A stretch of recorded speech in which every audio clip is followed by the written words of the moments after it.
সিলেটের নতুন জেলা প্রশাসক নিয়োগ পেয়েছেন প্রশাসনের আলোচিত সেই ম্যাজিস্ট্রেট মোহাম্মদ সারোয়ার আলম। উপসচিব পদমর্যাদার কর্মকর্তা সারোয়ার আলম বর্তমানে প্রবাসী কল্যাণ ও বৈদেশিক কর্মসংস্থান মন্ত্রণালয়ের উপদেষ্টা আসিফ নজরুলের একান্ত সচিব পিএস হিসেবে দায়িত্ব পালন করছেন। সোমবার 18 আগস্ট তাকে সিলেটের ডিসি নিয়োগ দিয়ে জনপ্রশাসন মন্ত্রণালয় থেকে প্রজ্ঞাপন জারি করা হয়েছে। ২৭তম বিসিএসের প্রশাসন ক্যাডারের কর্মকর্তা সারোয়ার আলম র্যাবের নির্বাহী ম্যাজিস্ট্রেট হিসেবে আলোচিত ছিলেন। সিনিয়র সহকারী সচিব পদে থাকাকালীন র্যাবের নির্বাহী ম্যাজিস্ট্রেট হিসেবে ৩ শতাধিক ভেজাল বিরোধী অভিযান চালিয়ে ব্যাপক প্রশংসিত ছিলেন সারোয়ার আলম। ভেজাল, অনিয়মের বিরুদ্ধে অভিযান পরিচালনা করে মানুষের প্রশংসা কুড়িয়েছেন।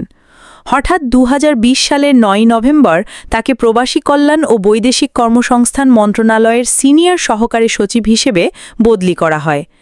৩ বার বঞ্চিত হওয়ার পর গত বছরের ১৪ আগস্ট উপসচিব পদে পদোন্নতি পান তিনি। এর আগে তিনি বঞ্চিত হলে নিজের ক্ষোভ জানিয়ে ফেসবুক স্ট্যাটাস দিয়েছিলেন। স্ট্যাটাস দেওয়ার বিষয়টিকে অসৎ আচরণ হিসেবে গণ্য করে আওয়ামী লীগ সরকার তাকে লঘুদণ্ড হিসেবে তিরস্কারের শাস্তি দেয়। ২০২২ সালের মে মাসে তাকে শাস্তি দিয়ে প্রজ্ঞাপন জারি করে জনপ্রশাসন মন্ত্রণালয়।